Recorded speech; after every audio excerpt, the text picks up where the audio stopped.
Well, all month we have been discussing and investigating and asking questions of this nasty emotion that I think we all feel from time to time called anger. We've been asking questions of why are we so angry and so easily offended in our cultural moment? And I think the answer that I've been receiving from many of you guys in conversations about why are we so angry, it can be wrapped up like this.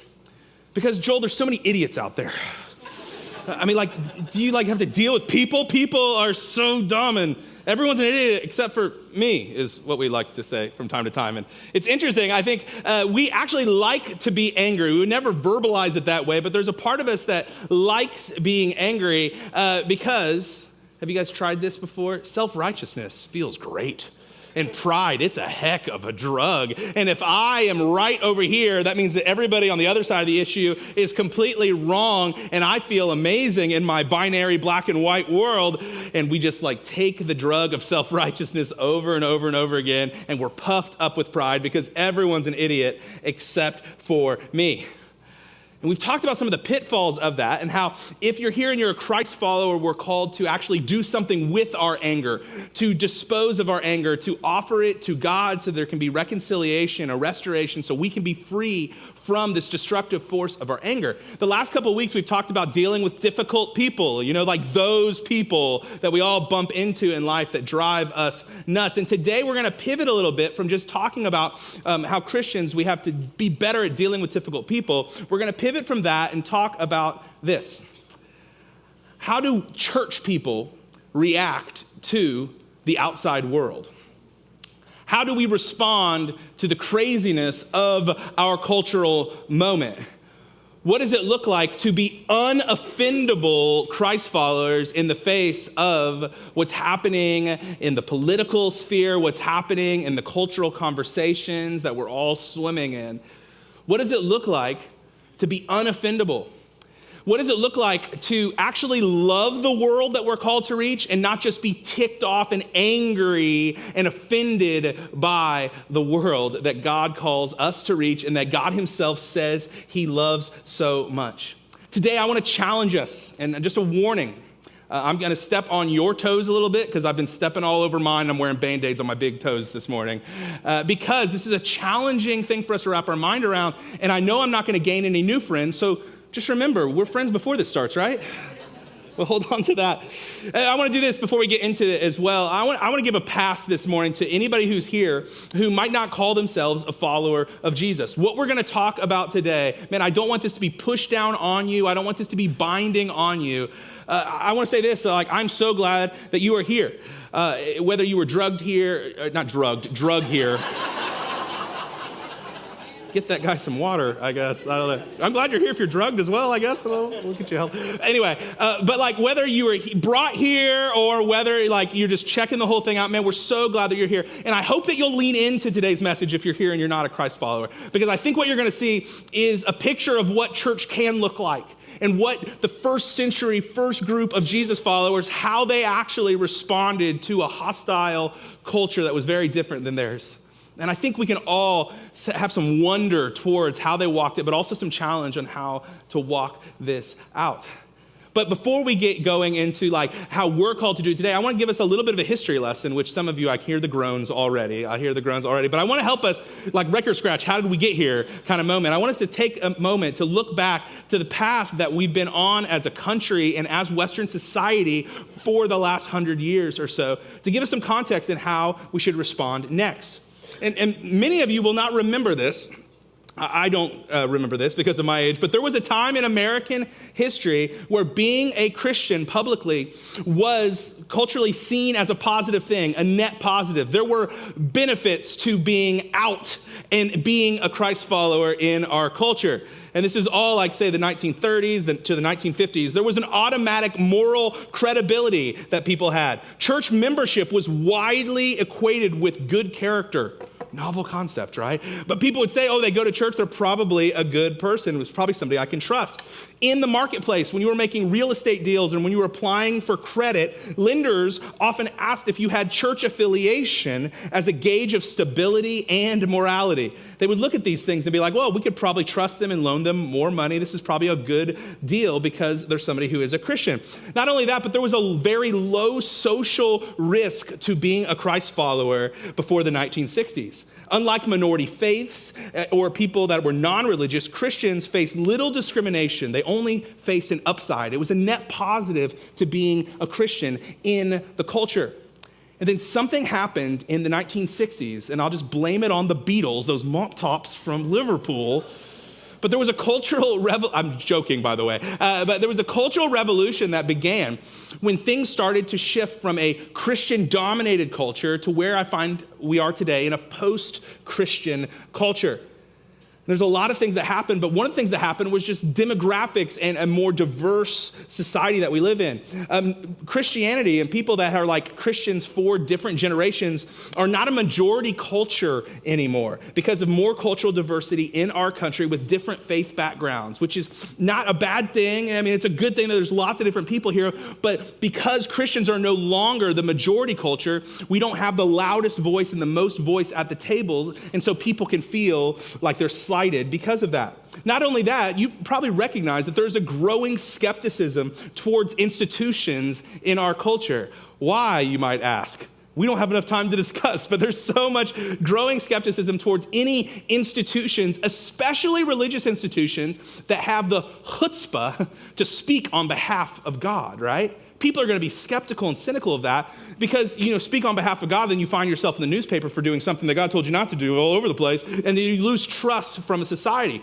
So there's a lot of growing skepticism and cynicism towards Christianity as being part of those institutions, so people have moved away from that. But not only that, but values like freedom and equality that I could sit here all day and argue actually come from the world of the Bible and originated in our scriptures. The way these things have been led and the way these things have found themselves in the public discourse has challenged many traditional values and traditional roles of people. And since the 1960s, we've been moving slowly away from a world that's dominated by the Christian story, and it's been sliding into something more nebulous, something more secular.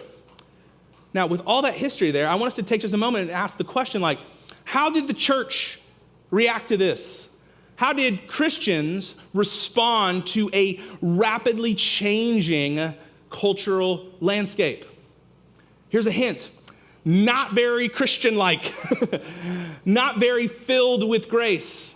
I would argue is filled with a lot of culture wars and a bunch of anger and vitriol and offense at what's happening in the world. So there's this fighting back thing that happened in America since the 1960s.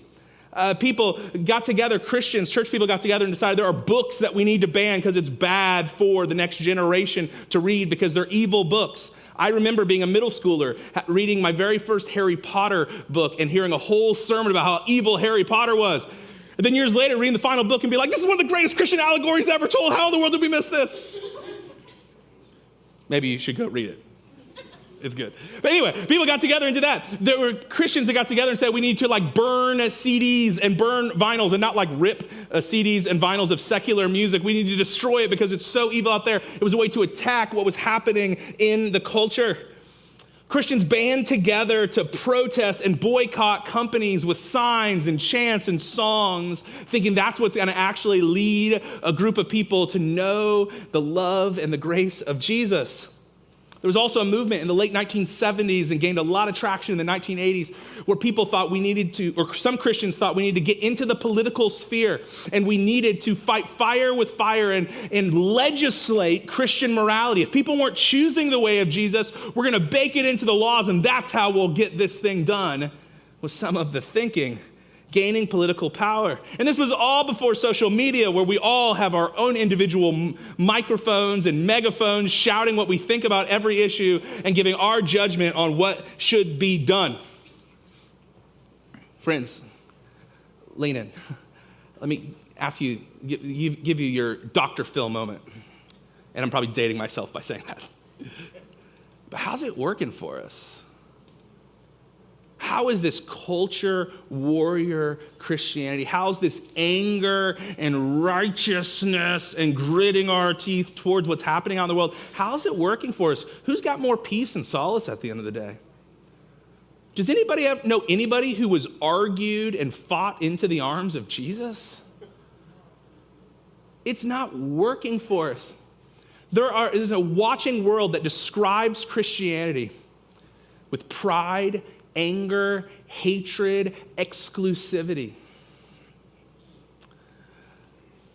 and power over instead of power for. I think it breaks the heart of God. And something that I want us all to wrestle with today is to see the world that our New Testament came from, to see the world that Jesus walked in and the apostles wrote the New Testament in. What world did these letters that became our New Testament, where did it emerge from? What was it like? And how did early Christians, how did they react to their world? I want us to live there for just a few moments. Many of you guys know that when, that phrase like, oh, this is my Roman Empire. Yeah, the actual Roman Empire is my Roman Empire. I think about it all the time because it's the background, it's the landscape of the world of Jesus. And the world that Jesus lived in, the world that your New Testament was birthed out of, had 4 pillars of Roman imperial culture in it. And this is the world that the first Christians were dealing with. Roman imperial culture in the first century, the first pillar is this: polytheistic worship. Jewish Christians, people that were followers of Jesus, believed in monotheism. There was one God who presents in 3 people in the Trinity: Father, Son, and Holy Spirit. But they were in a world where there were thousands of lowercase gods and different deities in the Roman Empire. There were sanctioned ones from the Roman government, but there were also different local deities, and there were statues everywhere, and people burning incenses and giving offerings to these idols, these false gods all the time. But this is the backdrop of where our New Testament was written. These people that were boldly proclaiming there was one God in a world where there was polytheistic worship. Another tenet, another pillar of this first century world was licentious sexuality. In the Roman imperial world, how do I say this politely? It was just, if I could and if I wanted, I take.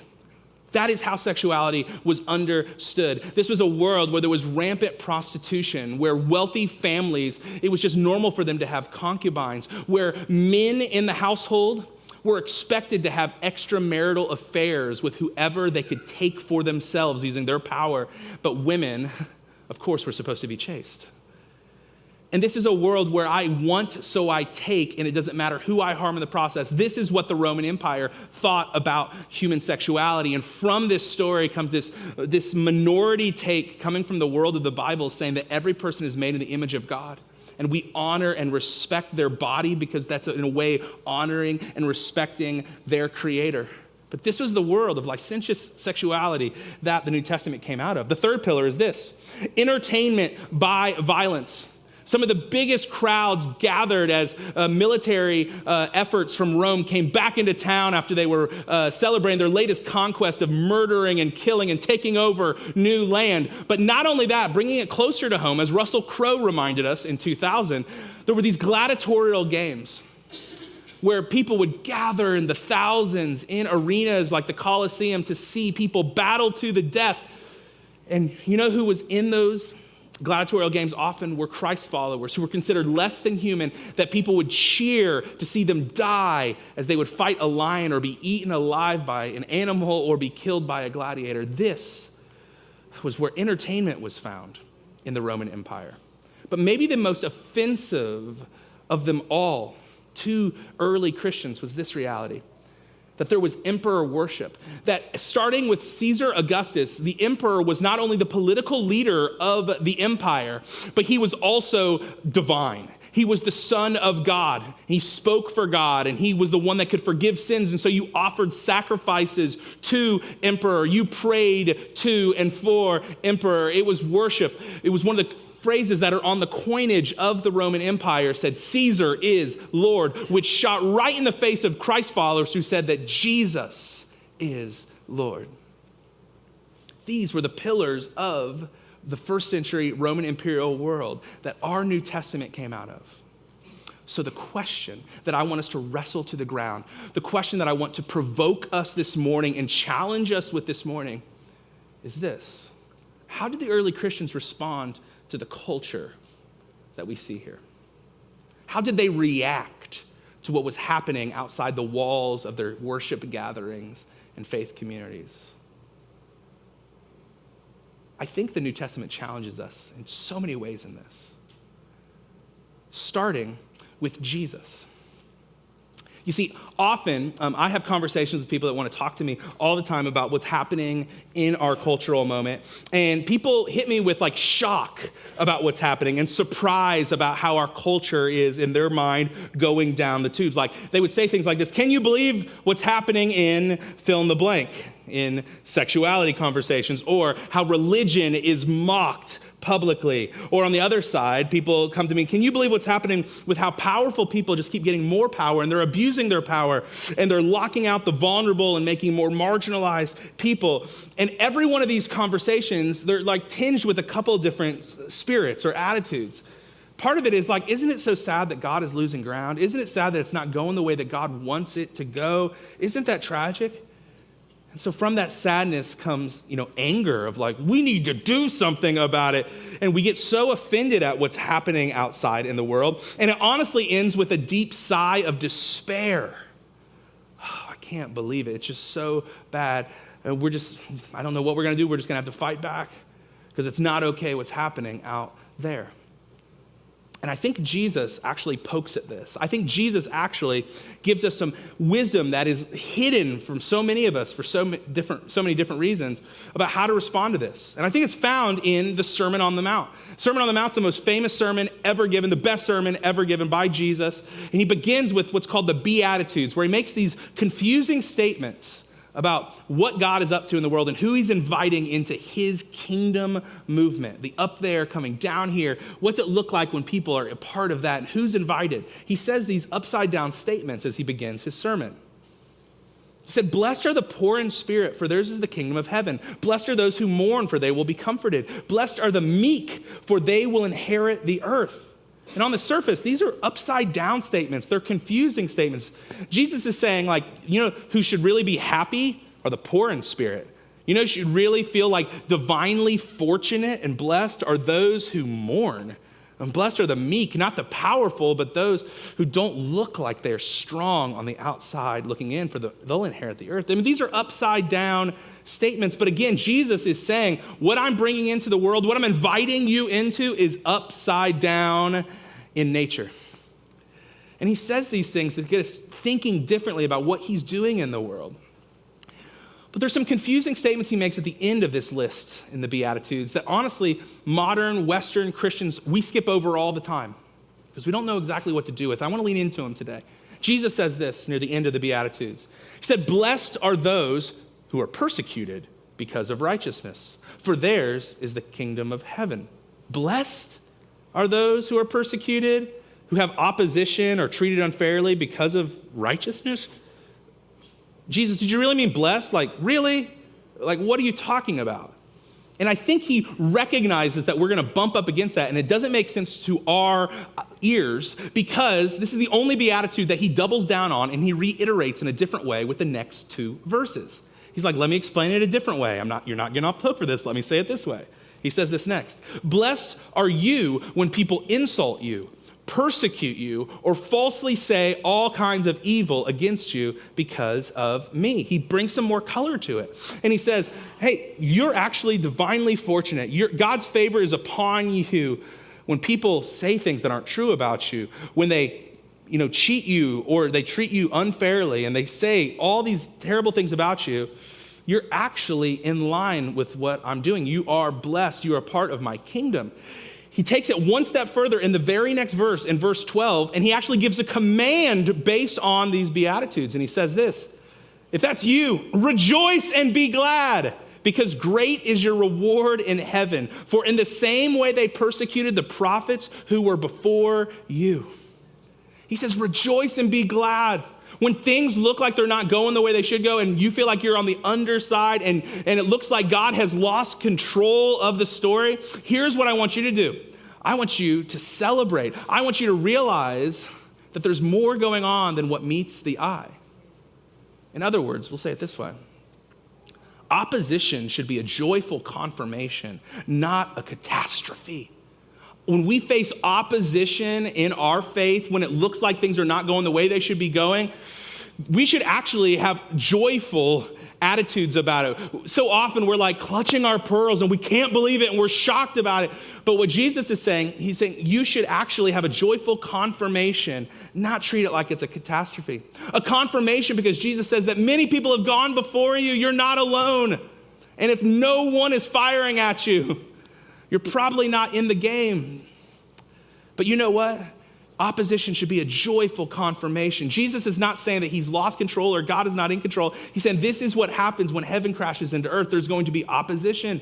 So when it happens, don't lose your mind. Don't be dismayed. See it as a joyful confirmation that God is still on the throne and that you are in line with what he is doing in the world. You're in good company. So don't lose your mind and don't dismay, but have this joyful spirit about you as it happens. I think modern day Christians, we can learn from this.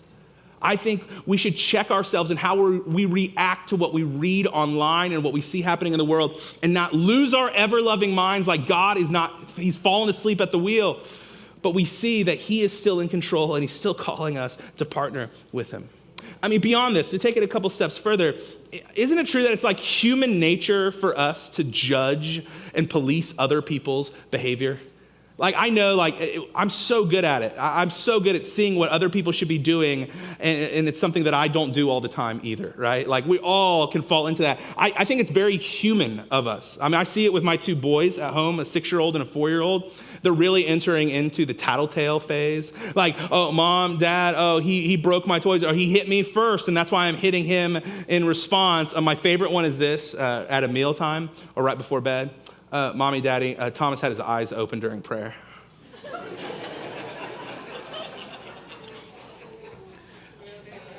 How'd you know, buddy? Like that kind of thing, right? What you want to say? Every single time, right? But we're so good at judging and policing others' behaviors. You know why? Because it takes the spotlight off of our behaviors, right?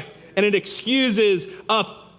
Oftentimes, you guys, I have conversations with many of you and other Christians in our world, and I see this attitude of judgment and correction to things that are happening in our culture. Like, oh, I just can't believe what's going on out there, and can we just get together and talk about how wrong it is, what's going on out there? And you can just pick your poison, right? There's so many different opportunities for us to police or to judge what's happening outside of the church, like the Olympics opening ceremony. Everybody has an opinion about what happened to that. Every year, the Super Bowl halftime show. Oh, I can't believe what they're saying. I can't believe what she's wearing, what she's not wearing, what she should be wearing. Like all those different conversations, not even getting into presidential elections where we choose to believe that God is on the side of our candidate and he hates the other candidate and I'm completely right in this and there's a moral choice and clarity in these conversations, right? We take a stance on these issues on a moral high ground and then we seethe with anger about how wrong the other side is because we want to police their behavior, police what they are doing because we're judging it.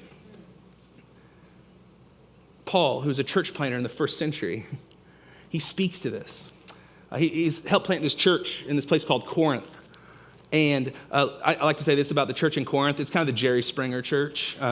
It's pretty messy, complicated situations. And I'm not really exaggerating here. In chapter 5 of 1 Corinthians, Paul has got to speak to an issue as a pastor of somebody who is sleeping with his stepmother. I told you guys should read the Bible. It's crazy stuff in there, right? But he's got to speak to this issue. And I think in Paul's response to how to pastorally guide this community through this complicated, messy issue, I think he speaks maybe the most ignored verse in all of the New Testament. It's a verse that we love to ignore and act like it's not there or try to explain away. But in this sentence, I think he challenges our desire to police and judge people that are not part of the church. Paul says this, "What business is it of mine to judge those outside the church? Are you not to judge those inside?" Paul says, That's not on my job description. What business is it of mine to be judging behavior of people and policing people that are not part of the body? Mind you, this is a dude who wrote 2/3 of the New Testament.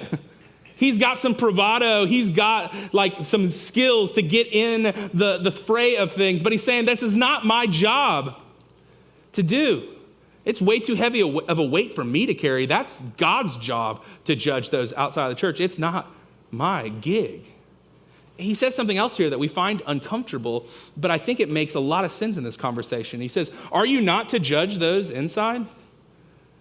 And I know this can be twisted and this can be like an abusive kind of thing that can happen inside of churches, but he's saying like, man, in the family of church, we are called to encourage each other, to lift each other up, to guide and correct and judge right and wrong, but then in a family kind of way, lift each other up to where we are going next. This is where we're supposed to spend our time and our effort as a countercultural movement inside the church, loving each other to life change.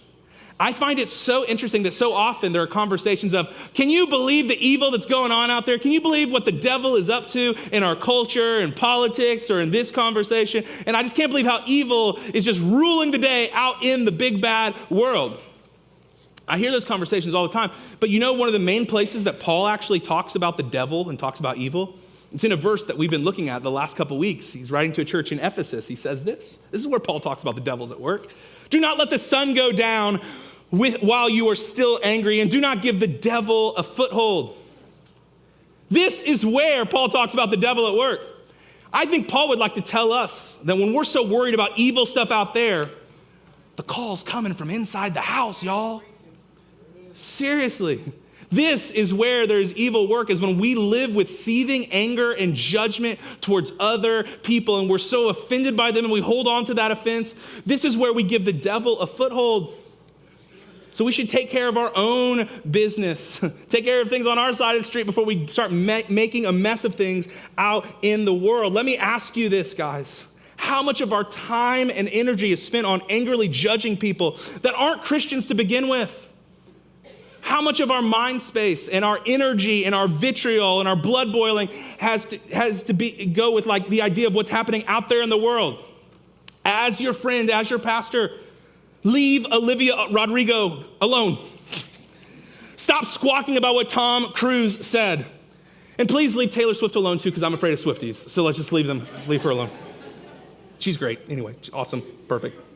No notes. Stop being so offendable when it comes to what's going on out there, because what business is it of ours to judge those outside of God's house? It's not our job. I'll put it this way. God calls us to love the world, not to police it. Let's get some role clarity today, guys. God calls us to love the world, not to police it. God doesn't need us to defend him. He's doing all right. He's the king of the universe. He doesn't need us to defend him. He needs us to represent him and his grace to a world that so desperately needs it. So let's have some role clarification, because if it wasn't Paul's job to judge outsiders, it's not my job, and it's not yours either. This is not how God works. Let's start spending our time more wisely by loving outsiders instead of trying to fight them, berate them, or police their behavior, because they didn't sign up for this whole Jesus thing either. So not put something heavy on them they didn't even sign up for. And I think when it comes to like how we treat people, we've got to talk about our words, because there's a contingency in Christianity today. It's mostly a bunch of dudes on the internet, I think, that love to have debates and they love to have logical arguments about Christianity. And there's this movement largely online that gets shared around online a lot, of people fighting verbal battles with people. And you know what? I've got to be honest with you. I've got to confess, like, I'm drawn to that. I love logic, I love arguments, and I love winning arguments. Please pray for my wife. Before I became a pastor, I actually went to school to be a lawyer. I was in pre-law. I thought I was going to be Kokomo's Matlock. That's what I wanted to be. That joke went much better at the 9 a.m. service with older people in it. That's really funny to me. But yeah, this is what I wanted to do, because I love winning arguments, and I love the logic of it all. And it's easy to get drawn into this game of how I need to fight these battles and debate people into the arms of Jesus. But again, I don't know anybody who's ever been owned into the arms of Jesus. It's just not the way he works. Paul, again, speaking in this Roman imperial first century world where there's all this opposition and all of this craziness going on in the culture, he actually gives some advice on how we should use our words. He's writing to a Roman colony called Colossae, and he says this: be wise in the way you act toward outsiders, people that aren't Christians, people that don't share the Christian worldview. Make the most of every opportunity. Now, there's a way that I can read this, and I'm tempted to read this, and maybe you are too, where we treat this like, okay, we got to be ready. Be wise in the way you act towards outsiders. So get all the stats. Make sure when they say this, you're going to pounce on them with this, and you got to win the battle. And because you don't want to miss this opportunity to win them and defeat them, right? You got to make sure you get the right words, the right way to own them in that moment. There's a way to read it like that, but we just ignore what Paul says next. Paul says, make the most of every opportunity. Let your conversation be always full of grace, seasoned with salt. May your conversations always be full of grace, meaning that there's like God's loving kindness, his unmerited favor for you is now on the person you're talking to. Seasoned with salt. And we think about salt, we think of it just as a flavor enhancer. And yes, salt is a flavor enhancer for sure, but in the ancient world, it was so much more than that. This is before there's electricity, therefore it's before refrigeration. Salt was not just a flavor enhancer, it was a preservative. It's how you protected the food. Paul says, let your words not defeat others, but may it help them flourish and thrive and be protective over them, binding like salt. And then Paul says this to close this section: so that you may know how to answer everyone. Paul says this isn't just a one-off. This is how you talk to everyone who's an outsider. Not defeating them, not owning them, not sharing this, not making them cry. No, this is how you treat everyone with your conversations seasoned with grace, seasoned with salt to protect them. This, you guys, is how we bring down the temperature. This is how we don't fight fire with fire when we use our words towards other people. I'll put it this way. When your words are seasoned with grace and salt, anger cools before it ever takes flame. And if your anger takes flame, you are going to lose that relationship. And that's what breaks the heart of God. So let our words, when we talk to people that don't think like you, don't think like us, let your words be filled with grace and salt so the anger doesn't burn up the relationship. You guys, this is all advice from first century Christians who were living in a culture that makes our cultural moment look like Pleasantville. There's something we can learn from them. There's some perspective that we should gain because we can make the choice to be unoffendable in the face of whatever is happening. And I think it'll make people do double takes to the Jesus that we follow, the God that we serve. I read this story before 3 or 4 years ago at our church, but I think it's appropriate today. Tony Campolo, the late Tony Campolo, we lost him last year. He was a Christian author and pastor. And he writes this story about a time that he had a speaking engagement in Hawaii, and he was coming from the East Coast, and he landed 3:30 in the morning in Hawaii, but he was hungry. And so he's looking for something to eat. And at 3:30 in the morning, Tony says, I was wandering up and down the streets of Honolulu looking for a place to get something to eat. Up a side street, I found a little place that was still open. I went in, took a seat on one of the stools at the counter, and waited to be served. This was one of those sleazy places that deserves the name, a greasy spoon. I mean, I did not even touch the menu. I was afraid that if I opened the thing up, something gruesome would crawl out. But it was the only place that was open that I could find. There was a big guy behind the counter. He came over and asked me, what do you want? I told him I wanted a cup of coffee and a donut. As I was sitting there munching on my donut and sipping my coffee at 3:30 in the morning, the door of the diner suddenly swung open, and to my discomfort, in marched 8 or 9 provocative and boisterous prostitutes. It was a small place, and they sat on either side of me. Their talk was loud and crude. I felt completely out of place and was just about to make my getaway when I overheard the woman sitting right beside me say, tomorrow's my birthday, you know. I'm going to be 39. Her friend, in quotes, responded in a nasty tone. So what do you want from me? A birthday party? What do you want? You want me to get you a cake and sing you happy birthday? Come on, said the woman sitting next to me. Why do you have to be so mean? I was just telling you, that's all. Why do you have to put me down? I was just telling you it's my birthday. I don't want anything from you. I mean, why should you give me a birthday? I've never had a birthday party in my whole life. Why should I have one now? When I heard that, I made a decision. I sat and I waited until all the women had left. Then I called over the big guy behind the counter and asked him, do they come in here every night? Yeah, he answered. The one right next to me, does she come in here every night? Yeah, that's Agnes. Yeah, she comes in here every night. Why do you want to know? Tony said, because I heard her say that tomorrow is her birthday. What do you say you and I do something about that? What do you say we throw her a birthday party for her right here tomorrow night?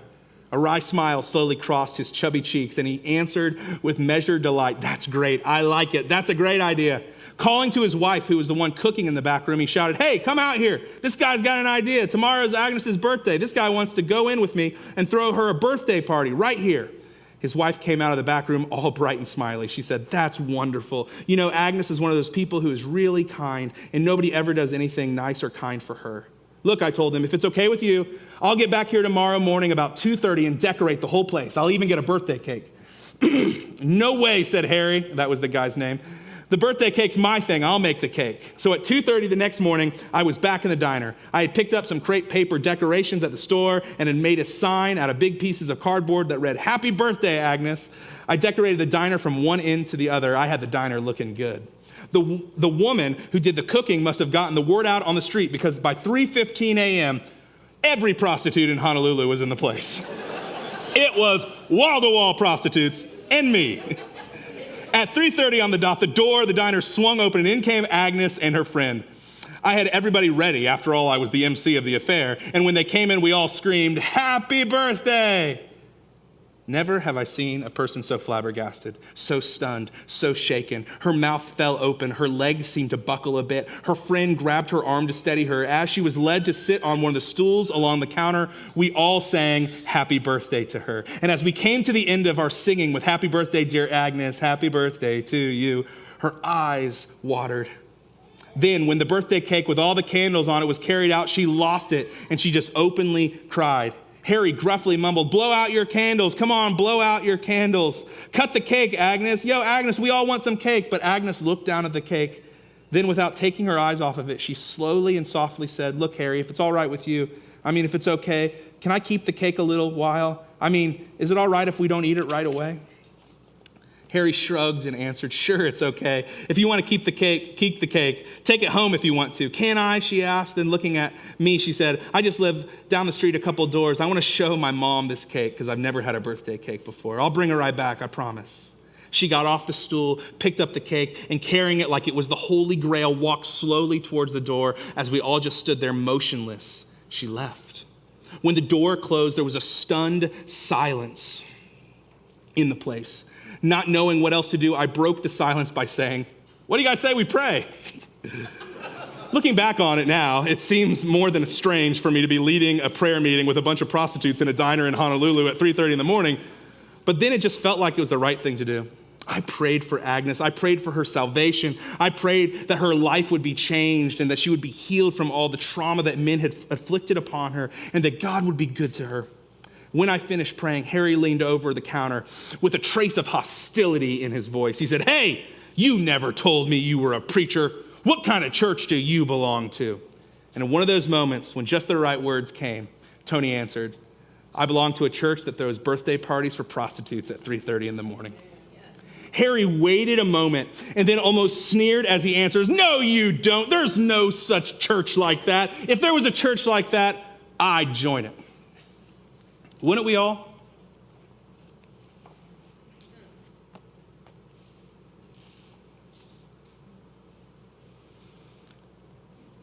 I join it. I'm giving my life for it. Let's be it. Recognize that it's not our job to be right. It's our job to be loving. It's not our job to defend God. It's our job to represent him and his love. And let's not use our words to tear people down, but let's use our words to show God's love and to protect people. And let's recognize that it's not our job to judge the world or police it. It's our job to love it.